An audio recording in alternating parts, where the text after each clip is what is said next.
Bom, dia 15 agora de setembro, é dia da democracia.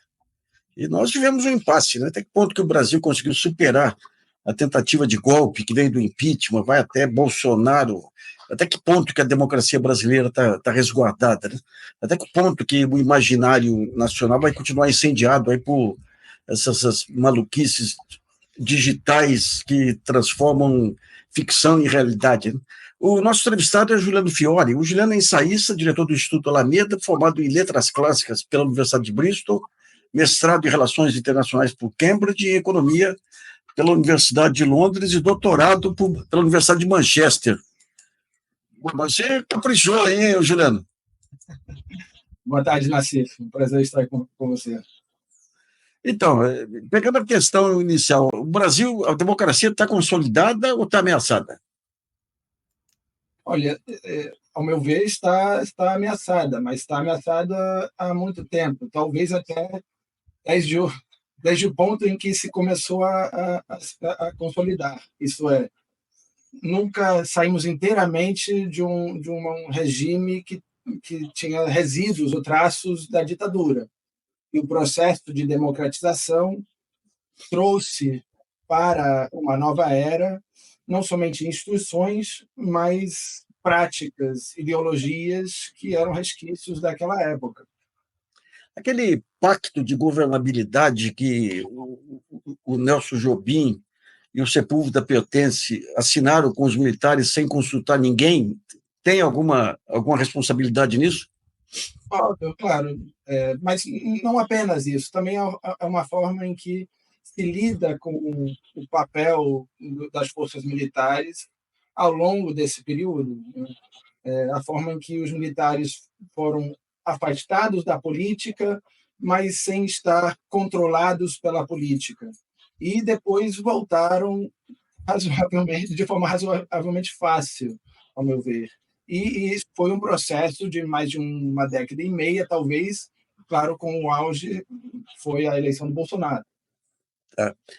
As redes sociais, a mudança dos sistemas de informação, a desorganização do mercado de opinião, como ocorreu também nos anos 20 com o rádio e tudo, teve papel preponderante nisso também, Juliano? Olha, no envolvimento das Forças Armadas, eu não sei dizer. Certamente na criação de uma nova imaginação em que a volta para trás tivesse um papel numa concepção até de futuro, de uma nova direita. Isso sim, eu acho que as novas tecnologias digitais foram fundamentais na criação de uma série de símbolos, de ideias, até de ideais, mesmo que a organização de uma nova direita nunca foi a organização de massa, nunca foi mais do que uma série de indivíduos com uma preocupação em comum. Tá. E, digamos, quer dizer, a ideologia da ultradireita é a destruição de instituições, e isso reflete, digamos, um descrédito das instituições também, né? E qual que é o contradiscurso capaz de segurar essa onda aí, Juliano? Ali é complicado, Nassif, porque durante todo esse período que estamos falando, desde a democratização, a esquerda foi se transformado no partido da ordem.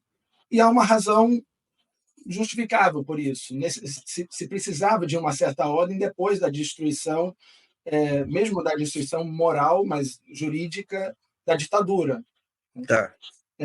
Mas com esse processo de transformação da esquerda no partido da ordem, no partido da estabilidade, também se associando, a esquerda foi se associando cada vez mais com um certo tipo de conservadorismo, com C minúsculo, né?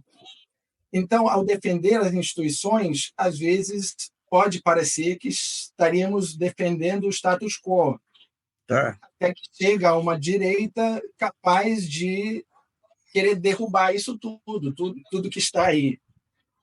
Então, a força que parece transgressora é exatamente uma nova direita que coloca a esquerda como força do establishment. Isso não quer dizer que, então, não há de defender as instituições. As instituições, hoje em dia, é fundamental a defesa de certas instituições democráticas, ainda para promover a própria sobrevivência. Porém, a esquerda, se colocando apenas como uma força da ordem, ou um partido da ordem, perde ou cede esse terreno da insurgência à direita. Isso tem acontecido durante os últimos 10 a 12 anos. Quando você pega os chamados progressistas dos Estados Unidos e aqui, a única coisa que ambiciona é a volta do status quo de um modelo democrático imperfeito. Essa é a armadilha, né? Pois é, e a verdade, Nassif, que há um valor nisso. Era necessário o Lula voltar ao poder exatamente para frear esse processo de destruição que estava acelerando com o Bolsonaro. Só que, então, o governo Lula se transforma numa reação a esse processo, muitas vezes com dificuldade de formular ou articular um projeto que seja realmente um projeto de mudança para além de frear. Tá. Juliano, eu sempre menciono aqui um estudo do Instituto Roosevelt, nos Estados Unidos, que diz que a única salvação da democracia é o aprofundamento da democracia. E dava como exemplo aqui o modelo brasileiro das conferências nacionais e tudo, né? Como é que você vê? A gente tem alguns movimentos aqui, tipo MST, MTST e tudo, que são movimentos que conseguem compensar a falta de políticas públicas, são, de certa forma, consolidadores da democracia, à medida que reduzem essas pressões todas, e são vistos aí por parte da opinião pública como revolucionários, como subversivos. Como combater essa visão desse anticomunismo retrógrado aí que ainda ecoa na classe média? Bom, é uma pergunta difícil, Nassif, mas certamente há uma necessidade, ao meu ver, de aprofundar a democracia no sentido amplo, isto é, de fortalecer os movimentos de base, desde os movimentos autonomistas àqueles que teriam algum engajamento com partidos e instituições. Isso vem de uma experiência que foi, de certa forma, ruim para os movimentos nos primeiros governos do PT, que foram um pouco afastados, depois voltaram para defender o PT, o governo da Dilma, na época do impeachment, etc. E agora tem um certo ceticismo sobre a possibilidade de criar esse vínculo entre movimentos e partido de massa, que o PT segue sendo o único partido de massa realmente viável, talvez na América Latina, não somente no Brasil. Porém, esse aprofundamento da democracia, ao meu ver, tem que começar por essas organizações de base, buscar criar conexões entre essas organizações à medida que elas estão dispostas a formular redes, grupos em conexão. Quando a gente pega o discurso da Câmara no debate com o Trump, ela enfatiza muito essa questão da paz, da boa vontade contra o individualismo do Trump.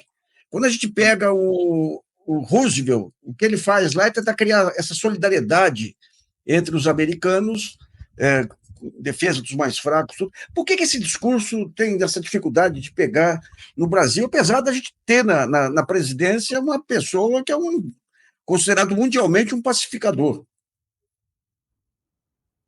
Sim.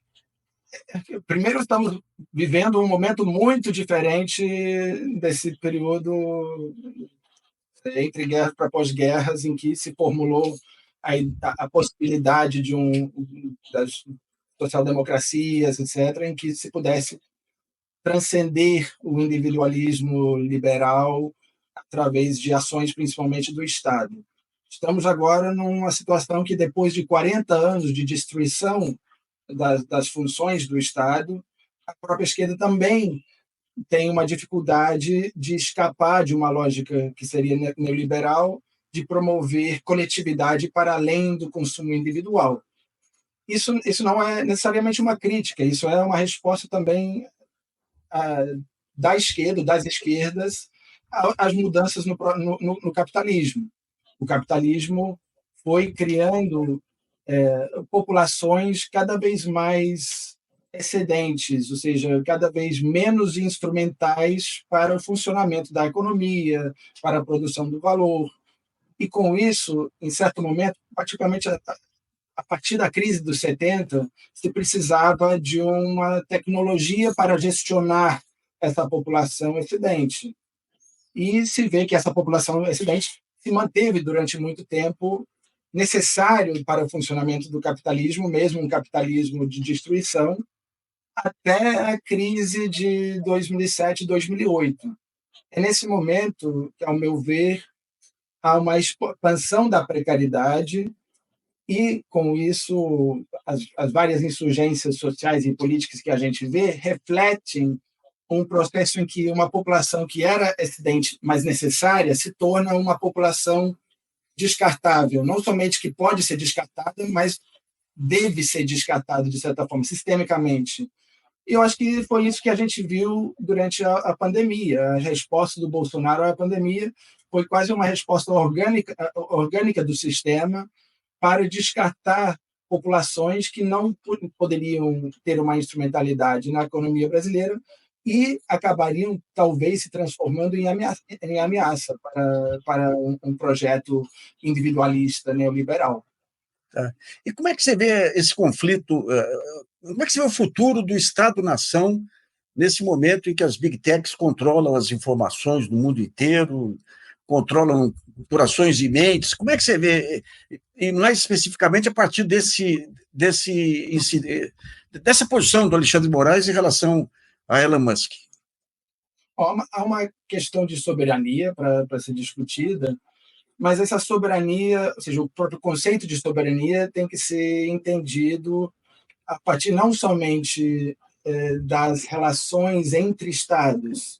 Eu diria que também tem a ver com a relação do Estado com o mercado, a relação do Estado com a sociedade.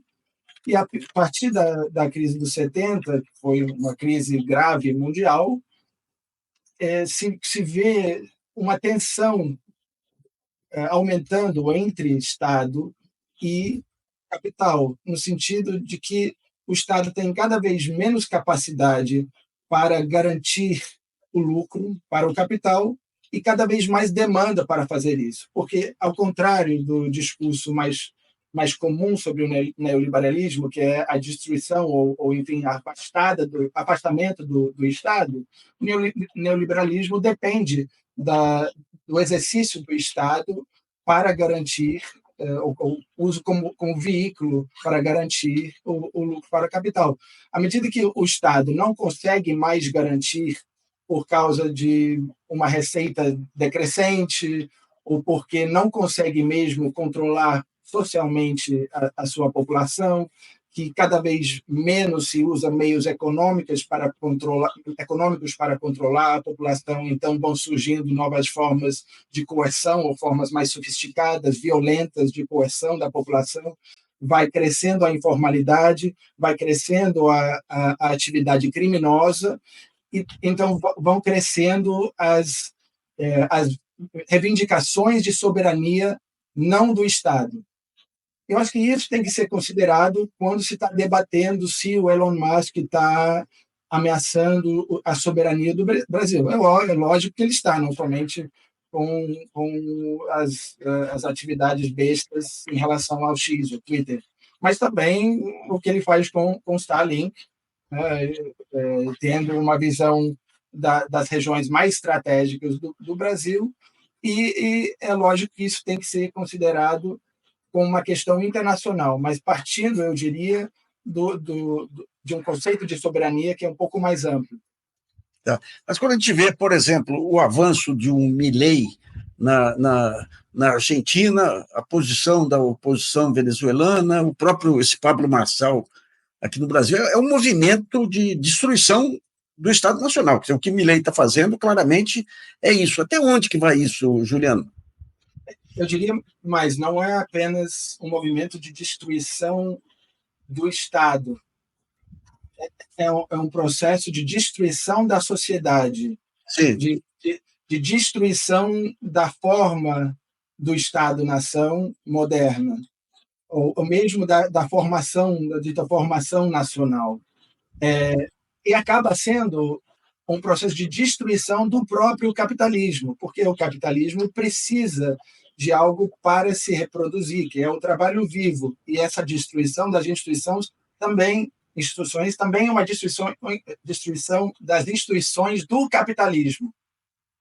Só que, muitas vezes, quando falamos do vínculo entre Milei, Bolsonaro, Orbán, Duterte, Trump, etc., Meloni, Netanyahu, tratamos principalmente com a questão ideológica política, isto é, são nacionalistas contra o globalismo. E há muita gente que coloca esse como principal antagonismo político hoje, até dizendo que não existe mais esquerda e direita, existem globalistas e nacionalistas. Eu acho que isso é equivocado, embora, claro, essas figuras do globalista e do nacionalista existem.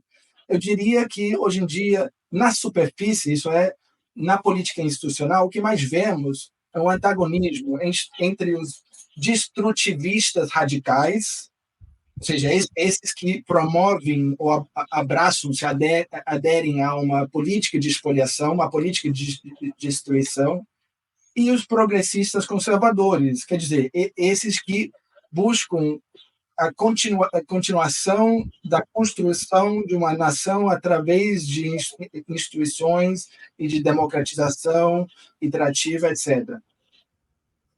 O que estou dizendo há de olhar para baixo para o processo que está inventando essas figuras. O Bolsonaro foi uma invenção desse processo, que levou a sociedade brasileira a confiar que estivesse uma parte da população, acreditar que estivesse já numa espécie de guerra, de cada um por si. Então, a figura, o personagem que pudesse espelhar certos desejos, certos medos, certas violências habituais, foi o Bolsonaro. Mas o Bolsonaro nunca chegou a ser líder de coisa alguma fora do Brasil. Ele nunca foi líder de um movimento, de uma internacional nacionalista. Ele talvez foi visto, em certo momento, como vanguarda desse processo, porque era o mais violento na fala, parecia talvez mais radical, junto talvez com Duterte. Mas agora se vê realmente pessoas que estão se colocando como líderes desse processo. Eu acho que o Trump está se perdendo um pouco nesse processo. Estão surgindo novas figuras, mas tem velhas também que estão assumindo uma liderança. O Orbán tem um papel de coordenação, mas o Netanyahu realmente está se demonstrando como uma figura de uma liderança dessa política de destruição, com o que está fazendo em Gaza, obviamente, mas também a forma que ele está levando a sociedade israelense a uma espécie de suicídio. O Steve Bannon, que declarou aí que nós teríamos saudade aí do Trump e do Bolsonaro. E aí que está o negócio. Você tem essas lideranças que surgem aí, é uma mixórdia ideológica aí, é contra o Estado, né? É a favor de garimpo, é a favor disso, daquilo. Mas elas são substituídas porque vem com um discurso mais radical. Até quando que vai essa ciranda, Juliano?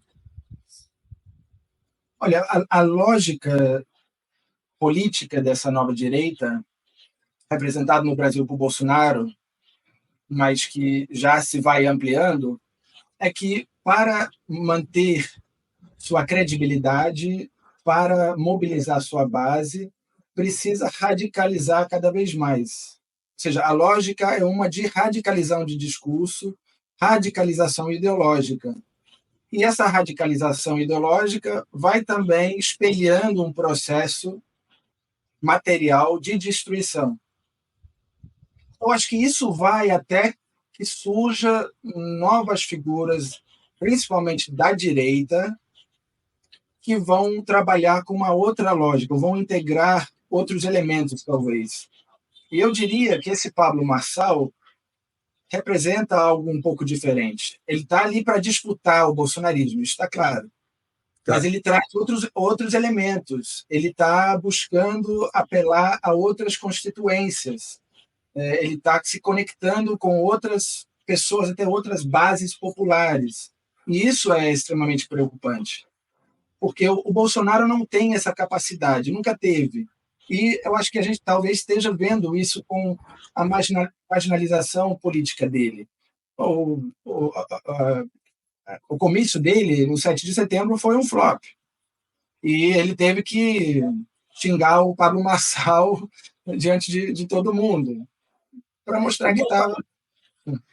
O Marçal, ele pega um conjunto de bordões soltos por aí, né? Defesa do empreendedorismo, da livre iniciativa, o anticomunismo, a questão religiosa de fazer ressuscitar defunto.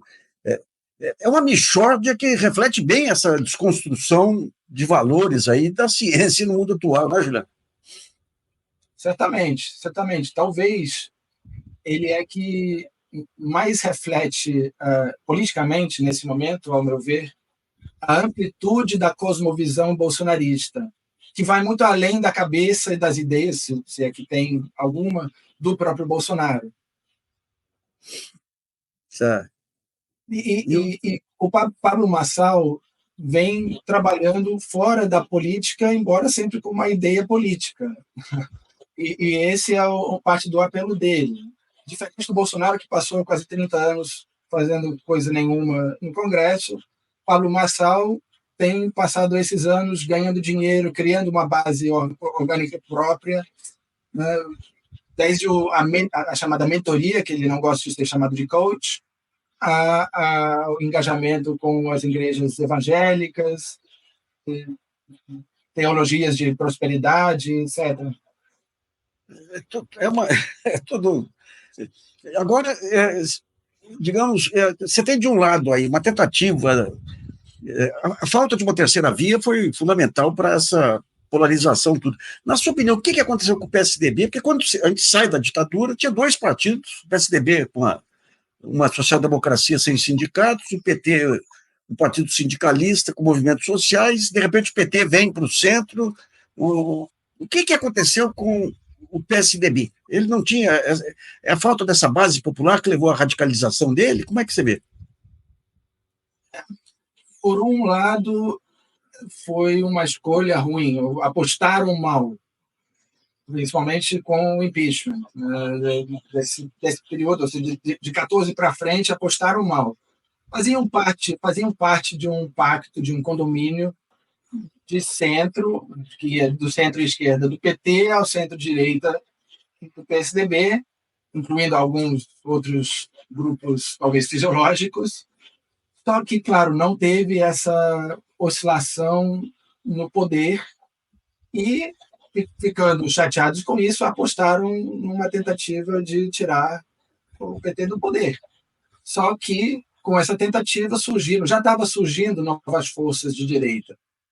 Então, por um lado, apostaram mal. Por outro lado, é um processo que a gente também vê em outros lugares, na França, na Inglaterra, que os conservadores do establishment vão perdendo o terreno às forças mais radicais, tanto em termos morais e culturais, quanto em termos políticos. É enrolado isso. Daí você vê a própria Igreja Católica, que seria... tem esse lado, esse lado mais moderno, entre aspas, dela, aí, que é a Canção Nova, aí se aproximando também da direita digital também. A democracia corre risco, Juliano? Como eu disse antes, Nassif, a democracia está em risco desde a democratização.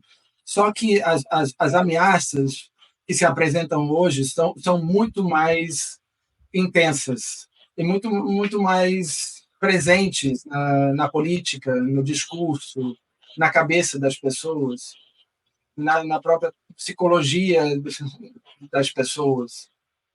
E com isso as pessoas vão reagindo. A ideologia tem esse efeito, né? A gente também responde à forma que a gente constrói ideias e ideais juntamente. Só que essas ideias já são uma reflexão de um processo impulso. E esse processo impulso levou tanto à centro-esquerda quanto à centro-direita a ter um papel de gestão de um processo de destruição. Até que, embora não abraçaram uma política de destruição, ao contrário, até que surge uma força de destruição abertamente nessa nova direita, e então a única coisa que resta aos partidos estabelecidos é defender as instituições, é defender a democracia, que é, por um lado, uma coisa necessária, por outro lado, uma coisa perigosa, porque reforça uma dinâmica de radicalização. É isso. Juliano, obrigado aí por sua participação aqui, viu? Um grande abraço aí. Muito obrigado, Nassi. Foi um prazer.